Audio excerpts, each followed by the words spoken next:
You're listening to R&B Now. I am Nadeska, catching up right now with Lianne La Havas. Now, I'm wondering, since you have put out two albums before and you've dropped EPs as well, why is this the project that you decided to make self-titled? Does this feel somehow as the most personal album or the most representative of you as an artist? Yes, it does. In a short, I feel really proud of it because it is self-produced. I did it all on my own terms. I did it with my own band that I tour with, and they're all my friends, and everybody I worked with as well. It was just all close to me. So it felt very much like a more personal approach to making albums, which I think I've wanted in the past, but I haven't. It just wasn't the right time to do that. And yeah, now I found an opportunity to do the kind of album I've always wanted to make. So yeah. Well, I'm sure, it makes sense that there would be a different level of comfort with people that you've been working with and touring with for a long time. So, how would Mm. you describe, I guess, the album that you have always wanted to make, but maybe you couldn't necessarily make before? It's just about making lots of my own decisions and having faith in those decisions. It's hard to know what's right when you're doing stuff, independently. Or I don't know, I make sure that I've got like somebody that I really trust to run something by them or get a second opinion. But really, it's about what I feel. And so that this is the album that I kind of was really looking for the answers in myself. So, what were the sessions like, working with your band? I believe when you premiered Paper Thin with Zayn, you told him that I believe it was that record had sort of started out as a jam session that you decided to keep it because you liked the way it turned out. Did a lot of the album come together that way? Basically, yeah. That one in particular, Paper Thin, I just had some chords and we all jammed the chords or whatever. And then, yeah, I loved the feeling of that, the recording, everything. I just didn't think it needed to be changed, basically, because it gave me such a good feeling already. And then other ones had a similar vibe to that, like where I just felt like I didn't want it to be changed. So yeah, there's a few on there that are like that, and then other ones, I just added my own band onto it, and then that was the answer to some of the production questions that I may have had. For me, starting a project is always the hardest. Obviously, not an album, I'm not recording any music, but anything that I'm working on, the beginning is always the toughest part. But once I'm in it, then I'm like really having fun and things seem to get flowing. How does it work for you when you're putting an album together? What's your starting point with your album, especially a self-titled album that feels even more personal than usual? I'd say quite similar to your process. I think that the initial inspiration is the thing that's hard to come by. But then once you've got that, I personally find that the rest of it, just by getting that first bit, then you start getting inspired by the idea itself. And then you start knowing how to work with it and then how to make it what you want it to be. So I guess you just apply that to the whole process of making an album. Although this one was a lot of learning and I had to go through a lot of things and try a lot of things to know that I wanted it to be a certain way. So there's a lot of trial and error as well, I would say.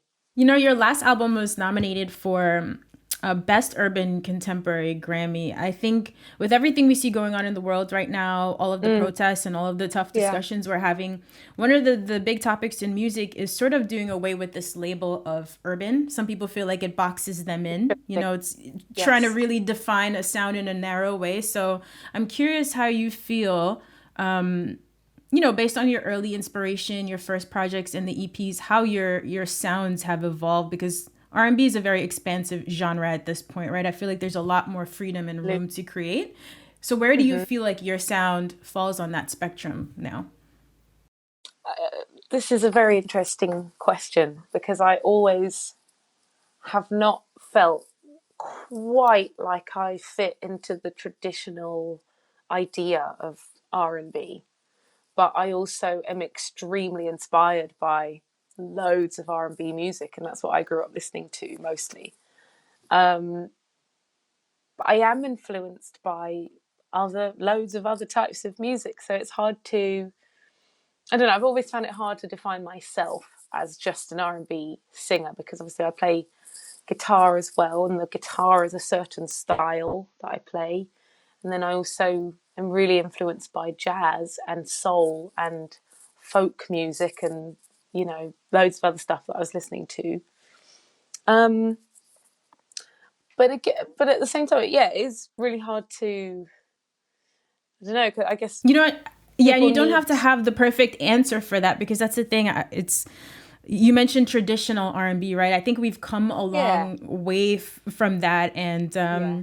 who was I speaking to? Maybe it was someone like Neo, sort of one of our legends, saying that as long as it evokes some emotion and it's raw and authentic, it still counts as R&B, right? It doesn't have to fit into any sort of traditional That's what I think. boundaries. I always say that about soul music. I think there is an idea that soul music has to be a certain style, but I think soul music is just something that is really truthful, basically. Like when you can hear the intent behind the artist's, their voice or their writing or the words or something in there that is really from a real place, then I think that can be called soul.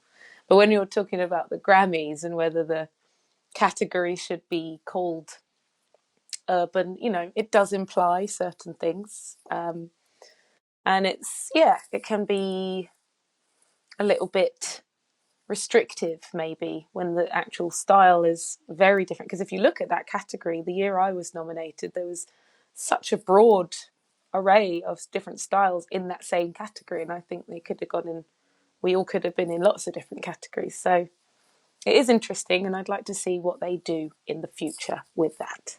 Now we're talking about, just sort of having diverse influences and not feeling like you need to create music inside of a box. If I'm correct, there's even a Radiohead cover on this project, right? That's correct. That's actually my next single to come out on Friday. It's a cover of the song Weird Fishes. Are you a big Radiohead fan? I'm, growing up, like in high school, I had a couple of friends who were fans, so I know enough songs to know Weird Fishes, but by no means Yeah, am I a Radiohead aficionado. So are you just a big fan? Why did you decide to cover this song?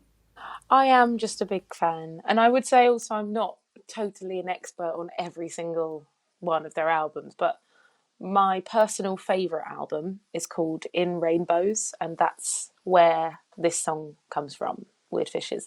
And I remember just hearing it one day after falling in love with quite a few of the songs from that same album. I remember having a particular moment with Weird Fishes where it just came on shuffle.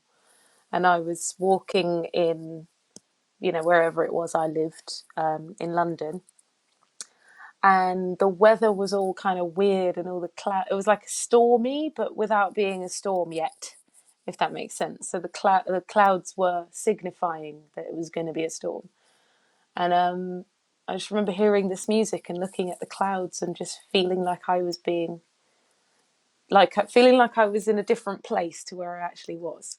And I just never forget that feeling of what that song gave to me. So yeah, it's been my favorite Radiohead song maybe ever since, and that's why I wanted to cover it.